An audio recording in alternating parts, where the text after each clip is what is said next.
Hey guys, it's Kelly with the Garden Whisperer. If you're unfamiliar with what I do, I design flower beds and garden beds for homeowners where they can either install it themselves or they can hire a landscaper if they're choosing to install it for them according to the design plan. So today's video is on this Cypress, Lawson false cypress tree that I just planted. And I'm going to show you the tag. All right, so it is Cypress Lawsoniana Snow Queen. And then at the end, you can see they cut off the false cypress, but that's okay. Let's try to get this phone to focus. God, this drives me nuts. There we go. Vibrant light blue colored foliage on this upright conifer is very feathery. Its delicate appearance and outstanding coloration just make it a delightful addition to any landscape. Its color is its most remarkable feature, unmatched among conifers. The growth is 4 to 7 inches a year. Hardiness zone 5 to 8. It says full sun, but they said that it can go in part shade. I emailed them, and they said it'll do just fine in part sun. I mean, not part shade, part sun. The height and the width after 10 years is 5 feet tall by 3 feet wide. Now, conifers never really stop growing. Trees never really stop growing, so we'll see. I mean, but if it's after 10 years, it'll be 5 feet, so it'll be maybe like, I don't know if you can see my hand, like I'm standing in shadow. Let's do it this way. It's actually about 3 feet now, because I did measure it. So you figure another 2 feet on this after 10 years, which is crazy, but yeah, I mean, you figure. So it's been growing then, I guess, since it is already 3 feet tall. And if it grows, what did I say it was? 4 to 7 inches a year. Yeah, you're talking probably in like 2 years, 3 years, it'll be about 5 feet tall because it's already 3 feet, so all good. And the bigger the tree you buy or shrub or plant, it's always going to be more expensive. Now, I bought these on coniferkingdom.com. They're in Oregon. And I'm all the way in Pennsylvania, so completely across the United States, but they ship them pretty quickly. It got here in about a week, and as you can see, the foliage is just beautiful. It's got blue with like some yellow tips. Just gorgeous, or yeah, I guess it's kind of yellowy gold. I don't know what you call it, but gorgeous, absolutely beautiful. They say these are deer resistant, the false Lawson cypress, so we'll see if they really are. Now, really quick, I want to show you, because my other video shows the other one I planted about 3 days ago. And it's doing great. And as you can see, there's a leaf on there. The deer have not gotten at it. So they haven't really been in my yard. I've seen them a little bit, but all good. And I did spray it with my peppermint and cayenne pepper spray, just lightly. But I really do want to see if it is deer resistant without me using the spray. So I'm kind of just backing off on it and seeing what happens. There's a little buggy flying around. What is that, a spider? Oh, that's a spider. All good. So anyway, so they say they're deer resistant. So far, so good. But I probably just jinxed myself. But, you know, we'll see what happens. So anyway, so I just planted this. I was going to show you the planting, but I screwed up the video. So I just said, okay, forget it. Yeah, so I'm just going to show you this real quick. So what I did was, because this flower bed is kind of on a slope, it's going downward. Sorry, I'm so itchy. Bugs are all flying around me. So basically, it's on a slope. This whole area, it's kind of just goes downward like this. So I decided to, and I also had a hard time finding, let me do this time. You know what? I'm going to take this off the tripod. How about that one? That'll be easier. All right. Sorry, guys. Okay, so what I did was, I don't know if you can see, lift this up a little bit. I did what is called a dirt berm. It's a berm. And what it does, it's kind of like a little basin around your shrubs and trees. Let me show you on this side. Maybe better because of the sun. And as you can see, it's kind of like a hole. Now, I did almost like a double one. So, because I wanted the root flare to show as much as it could. And it's really hard because I did eventually find it like here. And there's another piece there. but apparently it was planted too deep in the pot, I think. So it was very hard to dig it out because a lot of the roots were kind of growing over and above it. So what I did do, because I didn't want all these, and you can see some of the roots are sticking out here, but I'm not going to worry about it. It'll do what it has to do. But as long as part of the root flare is pretty much above ground, and it'll get the oxygen in the air it needs, that's all that matters. So I did like a double berm. So I did like a little berm around the tree here, and then it comes out, and it's kind of high here, and then it goes deep again here, and then you can see the dirt berm. I'm going to sneeze in a second. Ooh. The dirt berm goes all the way around. So it becomes like a little basin for water, because with conifers, you want to make sure they do like water, especially in the first growing season. You want to make sure you water them twice a week for the first month, and then once a week every month thereafter for the full, 1 full year. And because you want to make sure that water gets down to the roots, because you want them to look for water downward, not upward. So so just make sure that the root flare is showing so that it can get oxygen. And the other thing you do not want to do, and I've seen it, do not do a mulch volcano, please. If you don't know what that is, it's when people put mulch all the way up around the trunk, all the way high like this. They cover the root flare, and what ends up happening is there's too much moisture towards the trunk, so it starts to just rot out.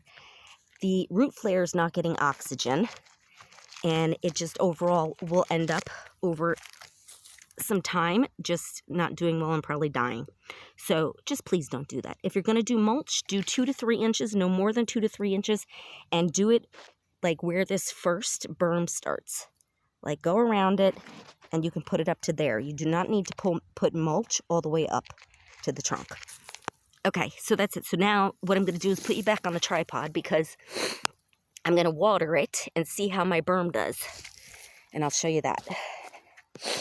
Oh, and the other thing I got to do, I've got to put my fertilizer stick in there. And you want to put, let me get you back on the tripod. You want to put the fertilizer stick around the drip line of the tree. So that's kind of like out here where this is. So I'm just going to put it, I'm not going to get crazy. I'm just going to put it right there. Now, I bought these fertilizer sticks from my local gardening center, but you can buy them at Lowe's, Home Depot, they have them. And all I do, and hopefully you can see this. Let's see. Yep, you can see it. Okay. Oops. You just want to hold it and hammer it in. Now, these are different. Yeah, see, this is falling apart. The ones from Lowe's and Home Depot, doesn't really matter, though. They don't fall apart as easily. This one kind of did, but it still went in. And it's not going to matter, because at the end of the day, and you want to get it deep enough that it's going to get down by the roots. Okay. So that's all you do with the fertilizer sticks. And the other thing I noticed, I don't know if it's the raccoons or the squirrels, but the fertilizer, the conifer fertilizer or evergreen fertilizer sticks I buy from Lowe's and Home Depot, I don't know what it is. They love the smell of it. They ripped open the box on my porch not too long ago when I just bought them, and they dig them out of anywhere I've planted the fertilizer sticks. They dig them right out of the ground. They don't eat it. They dig it out and then leave it. But something with the smell of it, at least the ones from Lowe's that I buy, they dig it right out of the ground. Stupid morons. All right, so fertilizer stick is in. Now, I had actually put compost and some other fertilizer, just a regular 10-10-10, probably about 3-4 days ago. And there's already worms in here, so they're going to be breaking stuff down. I'm just going to leave it as is, but I'm going to water it because it was in the pot and it was kind of dry, even though I just watered it yesterday. So we're going to try to go slow and see how well my berm does, if it holds the water. Oop, we got a breach. See, that's how you know. No! You just got to build it back up. Put as much as you can there. There you go. So far so good. And we also have some extra roots are coming through there, which we don't really want. It's all good though. I'm not gonna worry about it. All right. I'm gonna water it some more. And if it drains pretty quickly within like 10-15 minutes, you've got great drainage. If it takes over an hour, you probably do not have good drainage in your garden. And I would suggest amending it with compost so that you get more drainage. Okay. Yeah, see, we keep getting breaches over here because this is where it's sloping downward. So all the water is going straight towards that area. I'm going to let that sit for a minute. You see how quickly it drains? And look at that, right where I put the water. Ay, ay, ay. All good, though.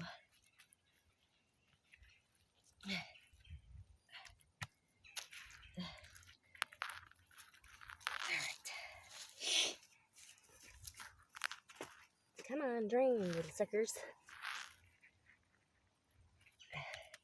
I'm not the most patient person. Just want to make sure the root flare is still all above. Okay, good. All right, I'm going to give that a few minutes. Odds are I'm going to say it's going to drain just fine. I mean, this bucket it's a 2-gallon bucket, so I've already put in more than half. So it's already got a gallon of water sitting there, so it should drain pretty quickly because it's pretty much all soil. There's not a lot of clay in here, so it's just going to take a few minutes.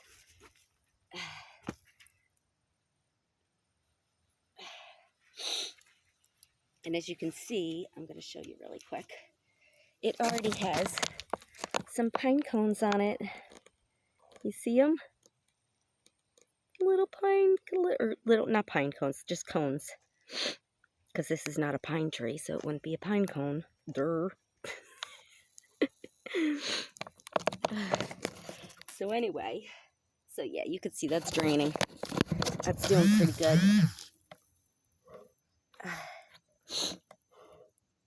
That's not too bad. Hope you can see it okay. So in another like maybe 30 seconds or so, I'm going to put some more water in. And I want the full bucket going in. Because like I said, it was pretty dry in the pot. And that's about it, guys. Yeah. If you like this video, please like and subscribe. And if you're interested in hiring my design services, you can reach me at www.the-garden-whisperer.com. And if you have any questions or comments, leave them in the comments section. I'd be more than happy to answer anything. And that's it. So we will see if these two cypresses are deer resistant. I'm hoping. And this miscanthus grass is going to get moved next year because it's putting too much shade on this area. Or I may just move it over. We'll see what happens. But because it doesn't look like there's too much shade on it right now. So I think it'll be good. All right, guys. So that's it. Until next time, happy gardening. I'll talk to you soon. Bye.